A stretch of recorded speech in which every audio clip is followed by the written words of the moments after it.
Hey, welcome back to the NorthWoods Church Matters Podcast. This is guest host Bobby Pell and last I heard, lead pastor Bobby Pell.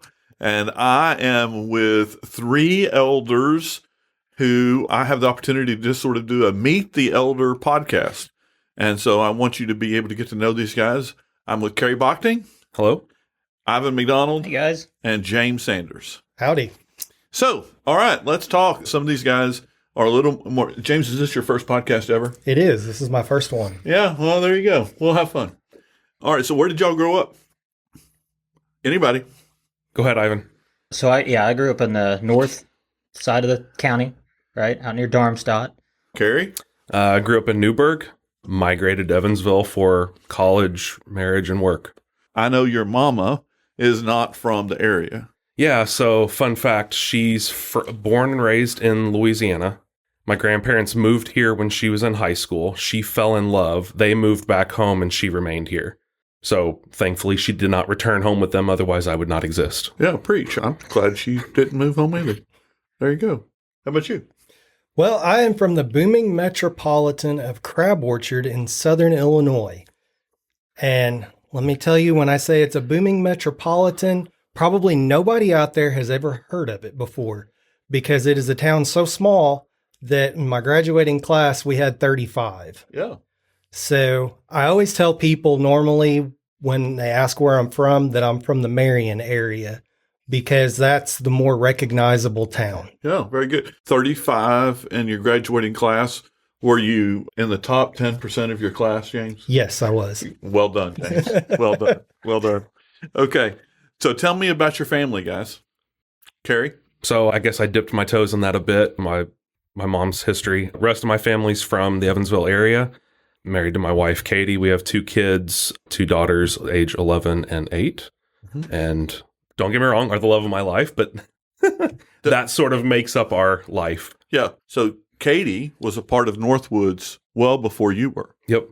Because she, to a great degree, was here from the beginning. Correct. Yep. And so, yeah.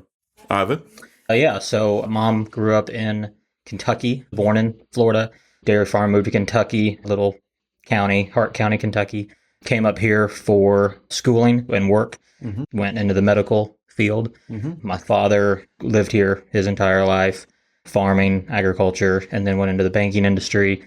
They met. I've got a sister, Molly, who's 7 years older than I am. Mm-hmm. So there's a good age gap. We get along great, but, never really played together just because of that age gap, right? And then I was adopted a number of years later, right? From Russia. So From Russia, yeah. This is not Russia, Indiana. Right. This is the country. This is the country of Russia, yeah, right? Yeah. So yeah, they flew over to get me when I was 2.5, 3 years old. I could speak some Russian. I knew some words. It was funny. I met Molly just about 2 weeks ago. Yeah. She works in child care services mm-hmm. for the government. And she came up and introduced herself with me. And the first thing that went through my mind was, you don't look anything like Ivan. And of course, I knew that you had been adopted, but I'll also be honest, at the time, I wasn't thinking about it. Yeah. All I'm thinking about is, that's your sister. Yes, right. And she's tall. Yeah. I mean, looks like a McDonald. Yeah, she looks like a McDonald. That's exactly right. That's and exactly right. I got the short IT side of it. So. So it was sort of funny. And then it very quickly hit me. Oh, yeah. They're McDonald's. But not right. But they're not quite, the identical DNA here. That's funny. Yeah. Yeah, it was fun. It was fun. James? So my parents both were from southern Illinois. And my mom passed away a few years ago. My dad is actually at my house right now. And then I'm married to Holly, and we have 2 kids. One is 26. And so him and his wife just recently had a baby. And then we have a nice age gap between our kids. And our youngest, she is 9. And 17 years is the math on that. Well, 16. 16? Yeah. That's 16. A lot. Yep. So, yeah, it's pretty interesting. And then our son and his wife just recently had a baby. So we have our first grandchild, and that's pretty awesome. So And family is a huge part of our lives, and it keeps us quite busy. Yeah. So what do you hope to be called as a grandpa? Well, so that's funny because there was a whole lot of discussion about that.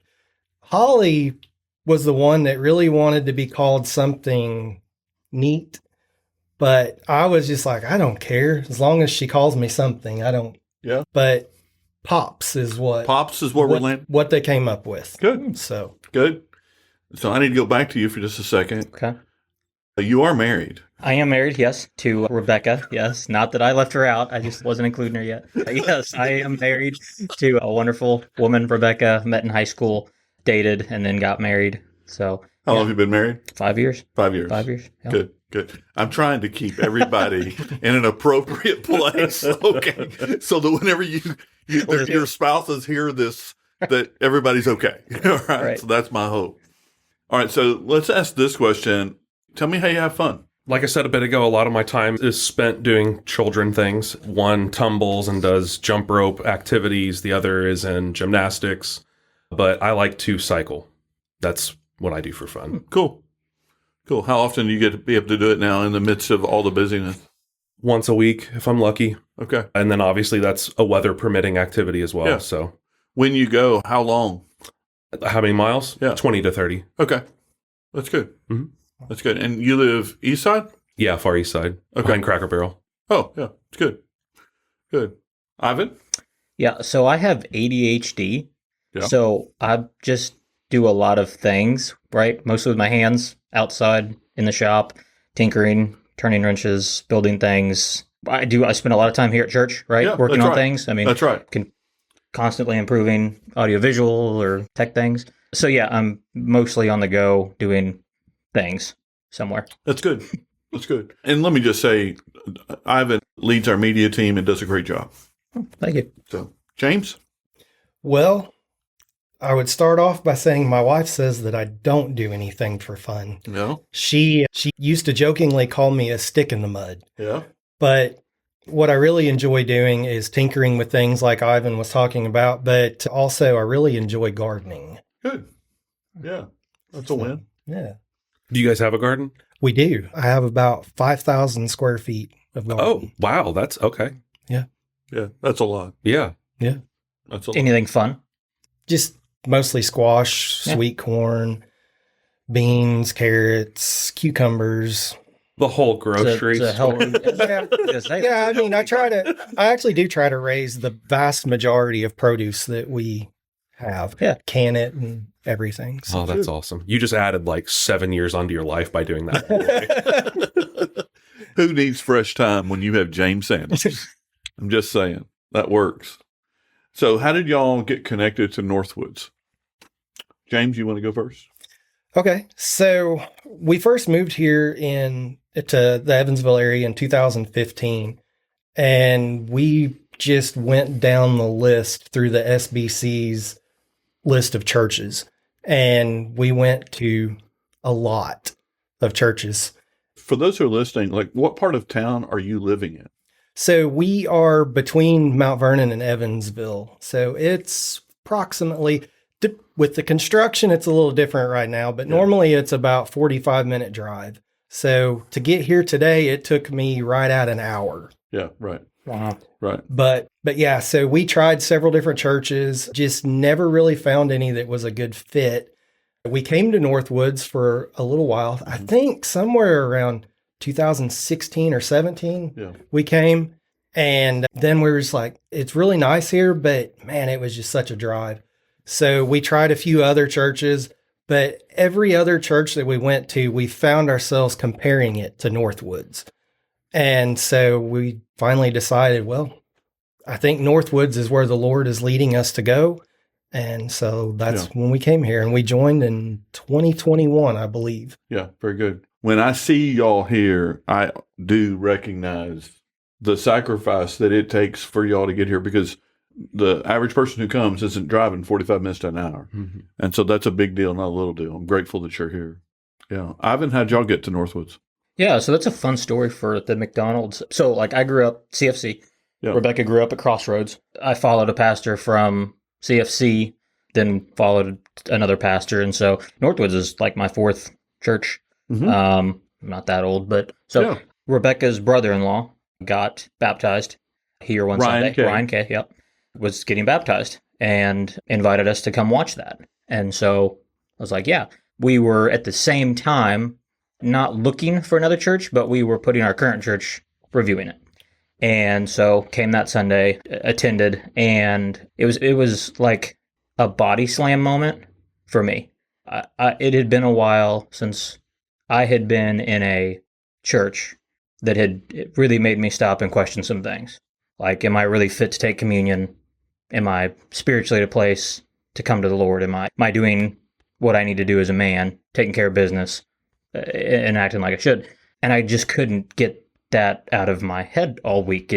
And so next Sunday comes and it's like, I need to go listen to what he says online. Mhm. And so we decided that we were going to start coming here. Like, I want to say like 4 years, I think we've been here, and we've loved it here. Rebecca's plugged in the greeting team, Yeah. and she's flourished there. Yes, she has. She knows like everyone here. It's incredible to know Yeah. that many. So yeah, we really like it here. We're very happy to be here. Yeah. To compliment your wife for a second, Rachel Bland has a unique giftedness in being able to know everyone. And one of the things that I've sort of challenged her is to find people who can do that, Mhm. because it shouldn't be on a person. It should be on multiple people. And Rebecca has come along and has really been someone who has gotten to know the congregation of NorthWoods by name. Yes. And that is a giftedness, because, I'll be out and about and somebody will walk up to me and say, Bobby, and I have no idea who that person is.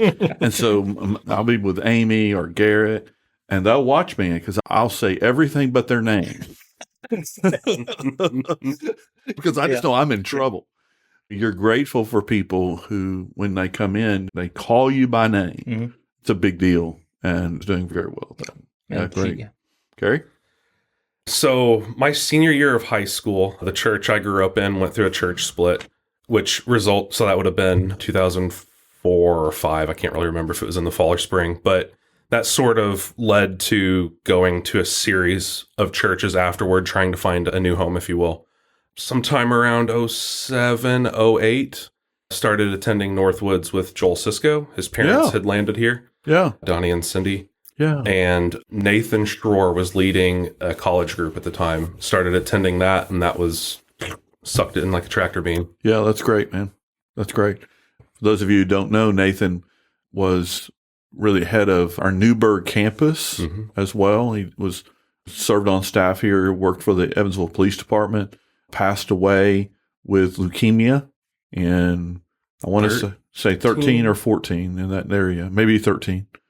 But had a large impact on a lot of people's lives, but mine as well.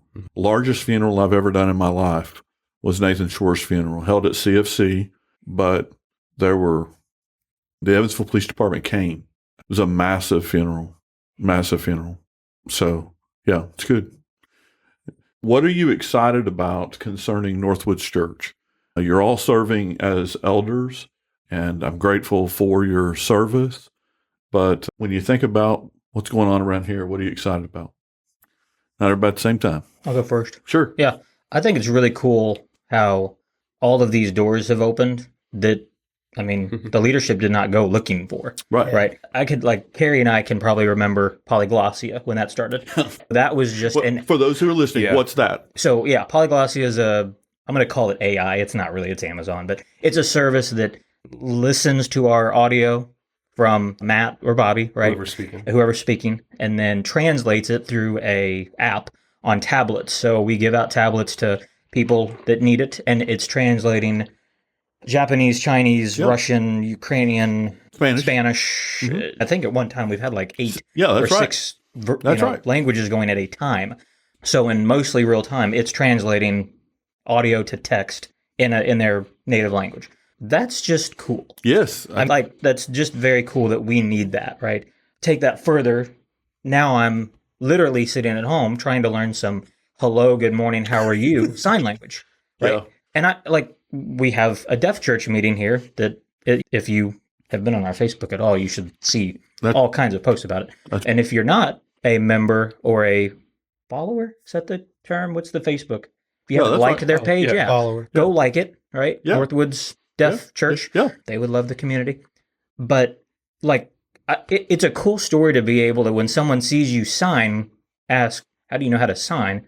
Well, that story is going to be, well, actually, I needed it for church because our church grew a deaf community. So those are just cool things to have happen in a church. Yeah. So I'm just excited about that. Yeah, that's and awesome. I would just recommend people get invested or plugged into those because they're great people. Yeah. They really are. I've enjoyed working with them on the little tech side that I've done. Yeah. So good. Very excited. Yeah, and I appreciate the explanation about polyglossia because if you're listening and you know someone who maybe English is not their first language, it could be their last language, invite them to church. Yeah. We have the capacity. By the way, they could walk in on a Sunday and the guys in the booth have the ability to turn on a new language. Mm-hmm. Yes. Okay, we can do that any week. Wow. So the two things that we currently do, I have Kennedy Roos is also in the room. She's administrative assistant here at NorthWoods. We print off the notes of my sermon in every one of those languages. So they get a copy of the notes that they're going alongside and reading, as well as they have a tablet that is translating into that chosen language that they have. That's a huge deal. Mm-hmm. Yep. It's a huge deal. And so grateful that we have to do it. That, once again, we didn't go looking for this. Yeah. Yeah. And so that's pretty cool. Yeah. Pretty cool. How about you guys? What are you excited about? Every time I step in the building, something new is going on. Mm-hmm. For example, I think we had the discussion when we occupied the new space. We don't really have a plan yet for the old space. Well, before we know it, guess what? There's services being held in there. It's true. We're always in a situation of that there's something new, always in process. And I think that's a healthy thing. Mm-hmm. It's good. But you, James?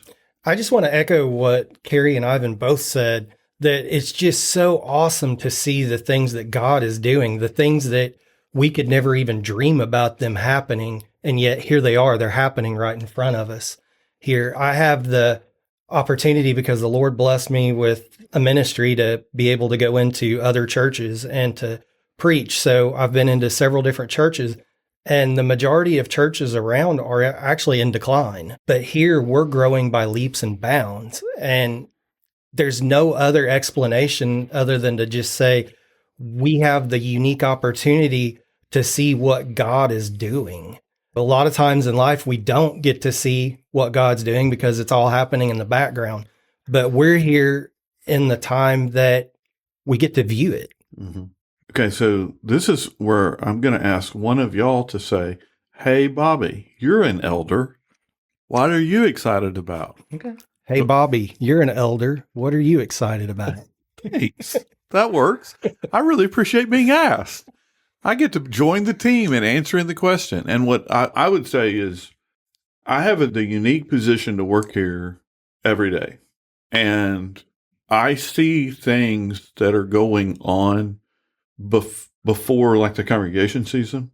And I'm just really excited about the stuff that's going on.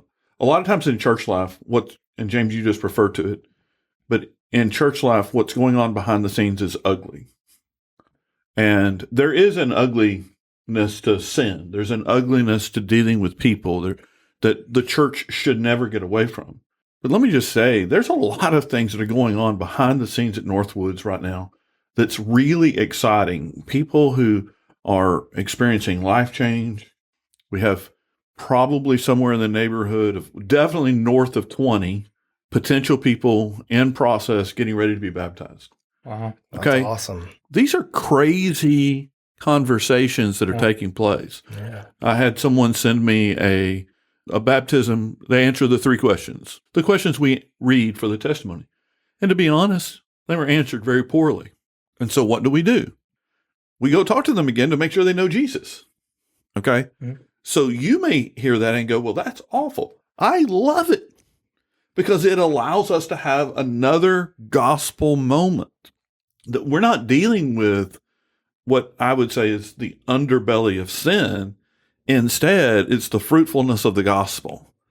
And that's what I love. That's what we should be doing. And so there's just a lot of really good things that are going on behind the scenes that I think the church should really be encouraged about, that they don't have the opportunity that I do to see on a daily basis.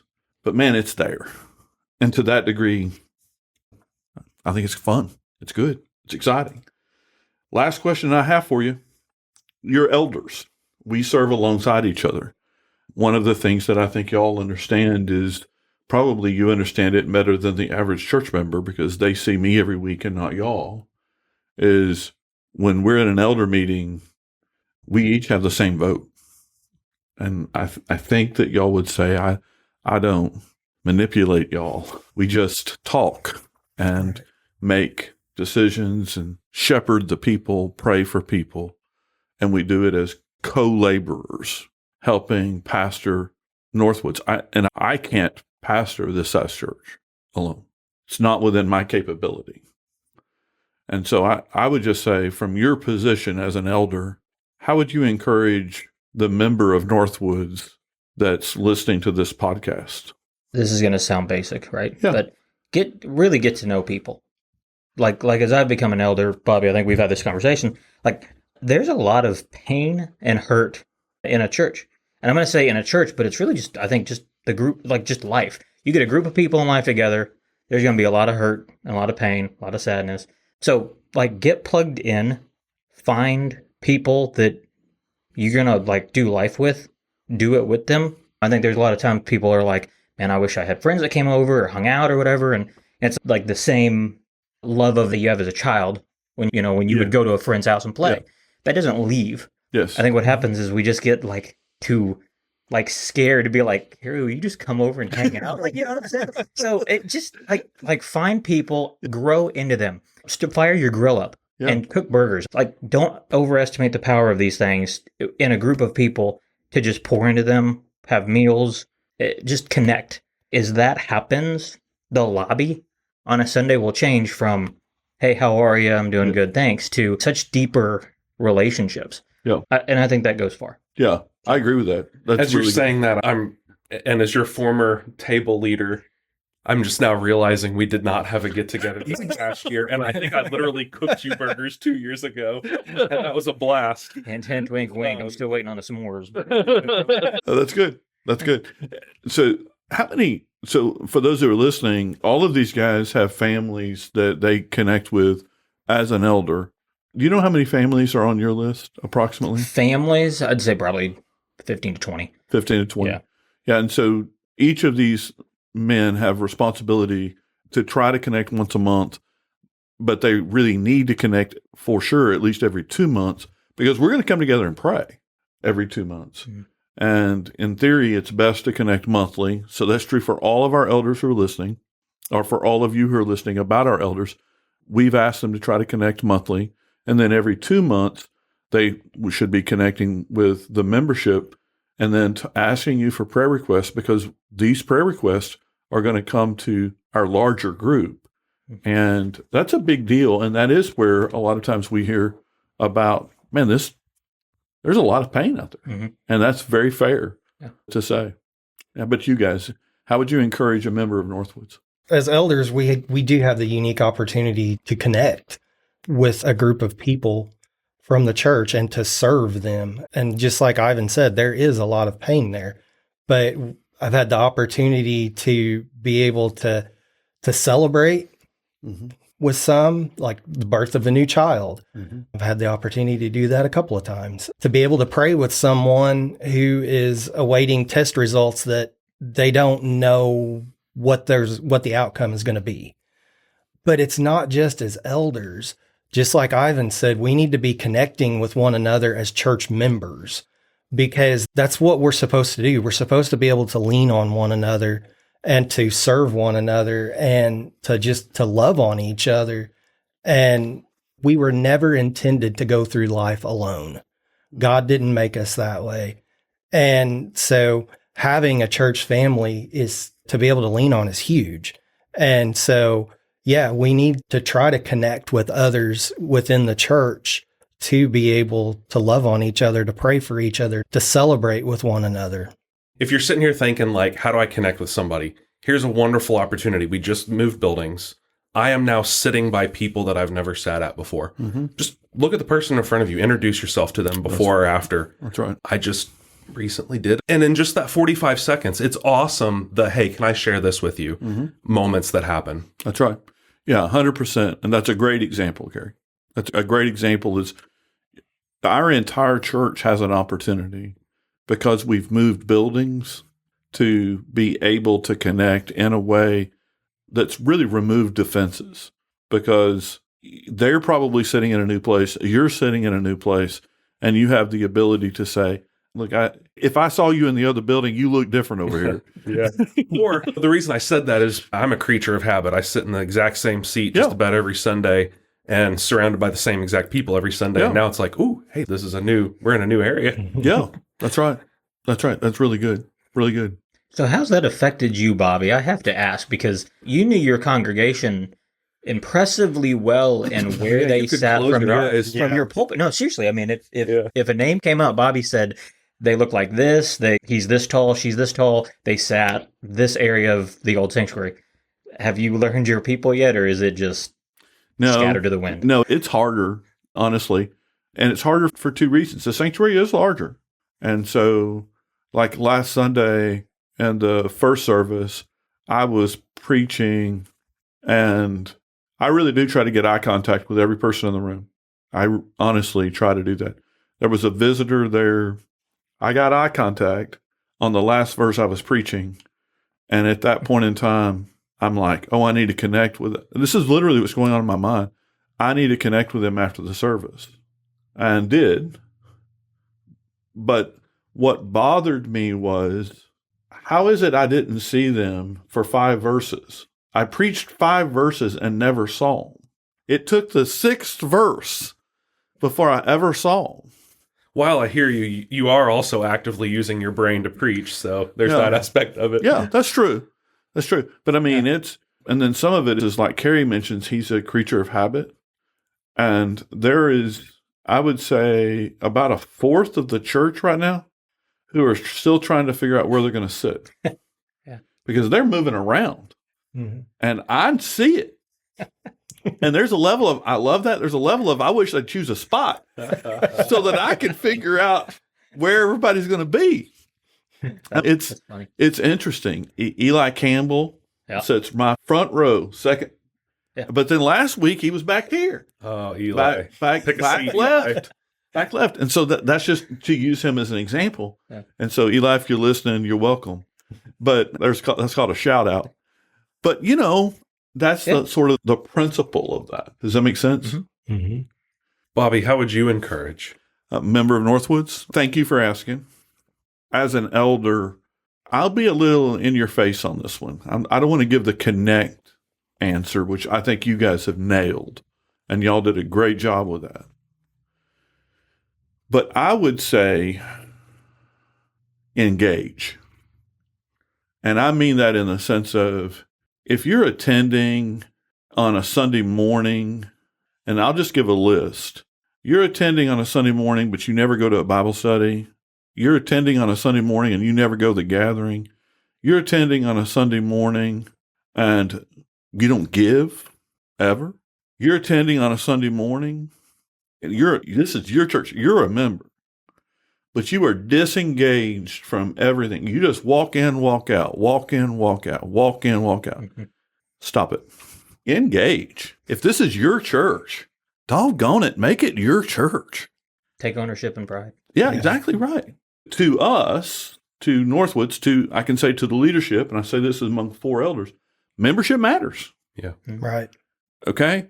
And so, as someone who believes membership matters in a local church, I want it to matter to the member. And so, I want people to, if you're a member, be in. And to be blunt, if this is not your church and you're a member, go find one. Okay? I mean, I'm not mad at that. I'm also not trying to run anybody off. My preference is engage. Yeah. engage. And so, which I think the two connect, if you would, connect with people. Yep.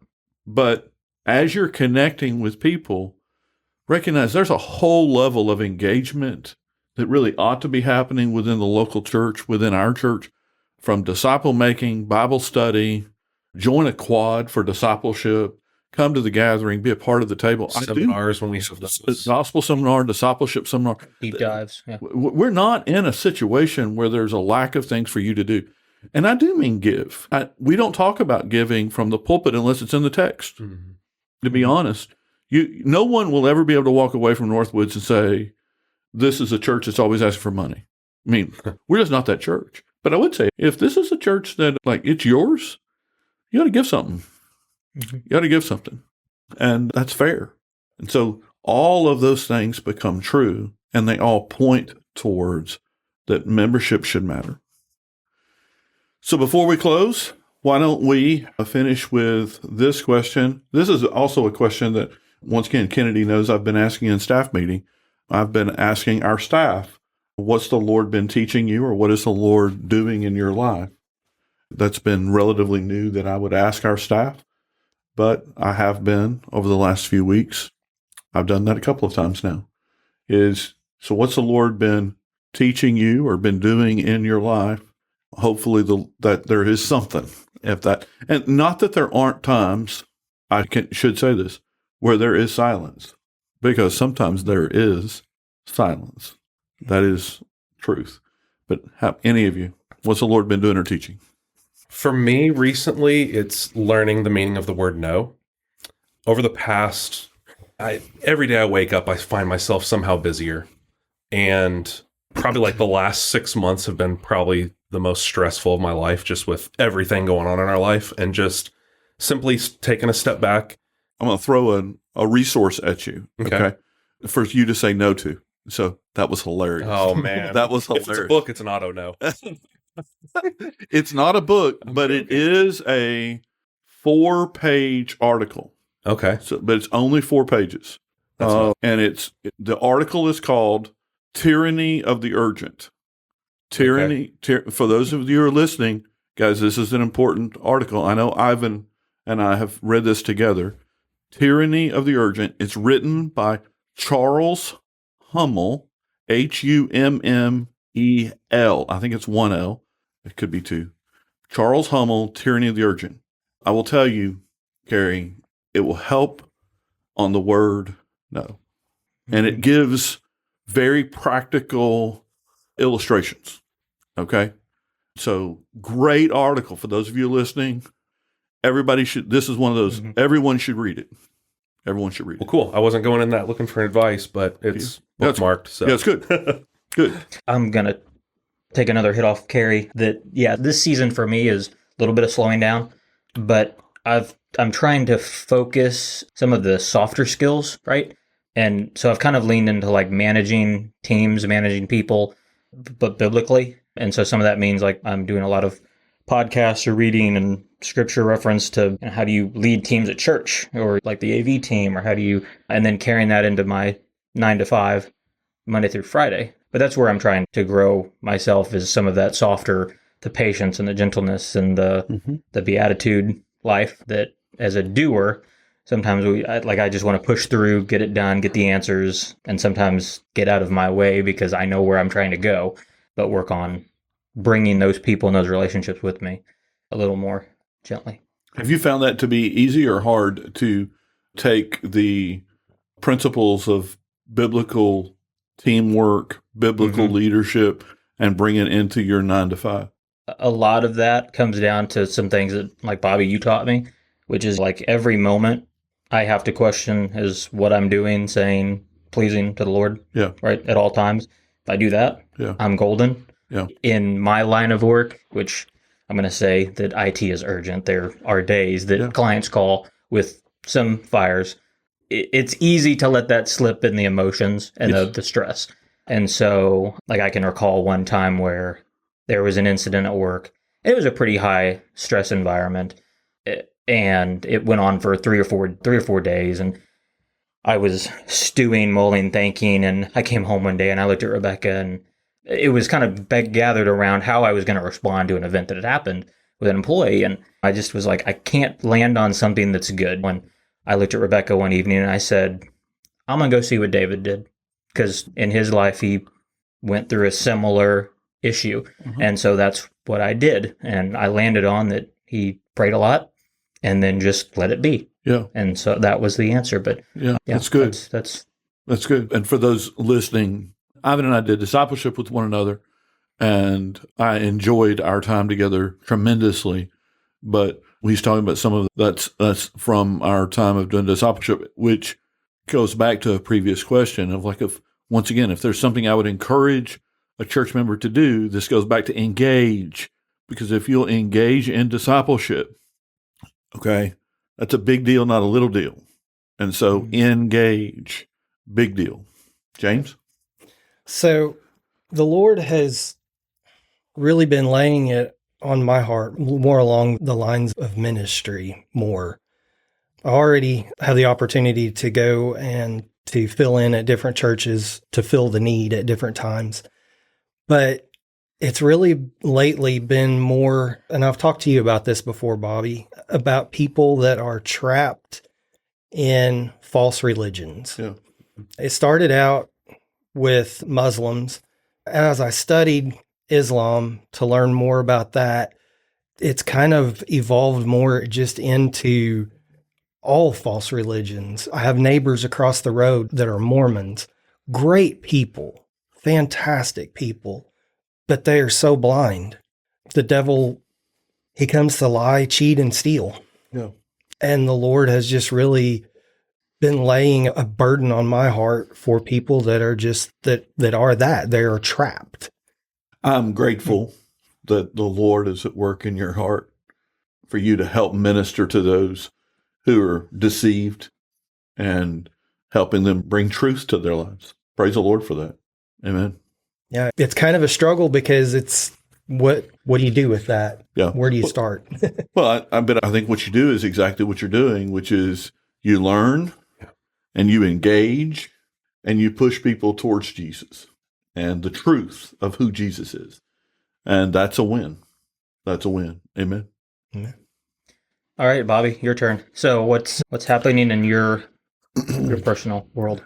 Well, I'll give today as an example. Today's been a very full day, and I've literally gone, when I woke up today, I had 3 meetings. This was one of them. I ended up with 7. And I called my wife today, driving to a lunch meeting that I did not have when the day started, telling her the day was full. This podcast started at 5:30.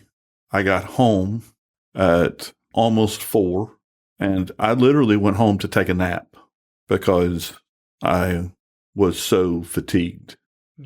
And some of that's physical. I'm having some physical stuff that's having to be looked at, but the thing that I'm having to look at in my own life is it's less about saying no, because I'm not having a lot of things that are popping up that I can say no to. But the thing that is coming up is that I'm trying to figure out how to, this sounds so wimpy, how to manage my time and energy better than what I have.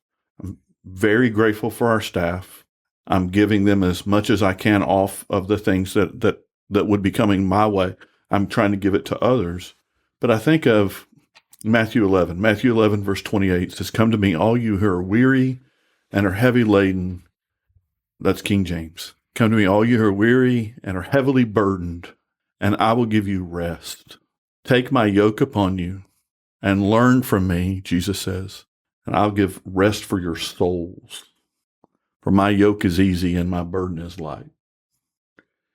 And I'm daily praying for that rest. Okay. The soul rest. None of that for any sense of pity. Mm-hmm. So if you're listening to this and you come up to me on a Sunday and you're like, "I'm so sorry," please don't do that to me. Please do not do that to me. Okay. I am very grateful for what I do. I'm very grateful for what I get to do. Mm-hmm. If you're thinking about having a meeting with me as you're listening to this, have the meeting. I want the meeting. Okay, that's exciting to me.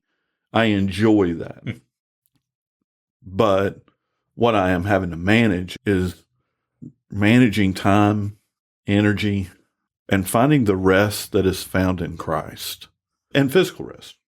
And you say that's wimpy, but think about your career. Think about NorthWoods 10 years ago. Yeah. You cannot simply operate the way you did then today. Nope.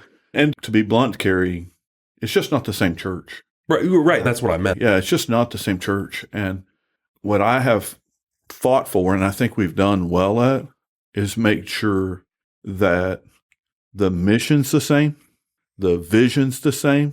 Mm-hmm. But in order for us to continue to grow and reach people, we can't function like we did 2 or 3 or 4 or 500 less people.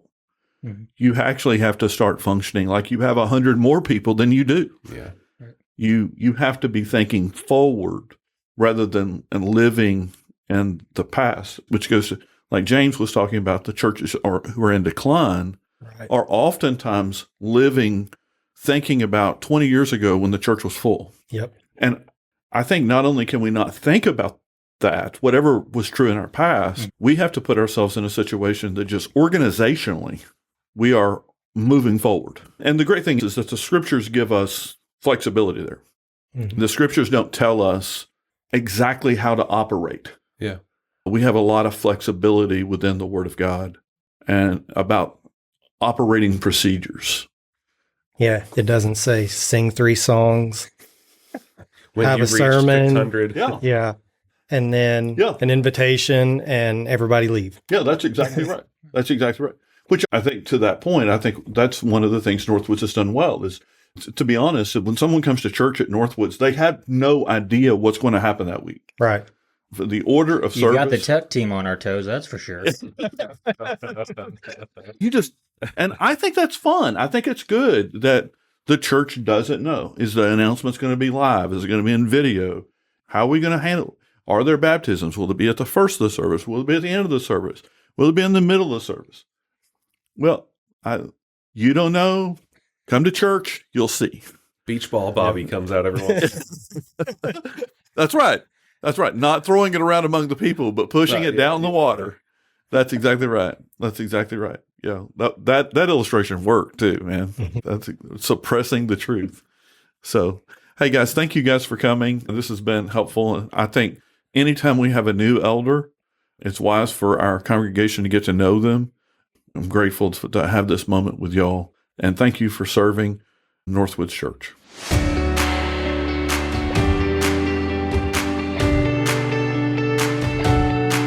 Thanks for listening to NorthWoods Church Matters. You can learn more about NorthWoods Church at northwoodschurch.org or follow us on Facebook and Instagram at NorthWoods Church EVV.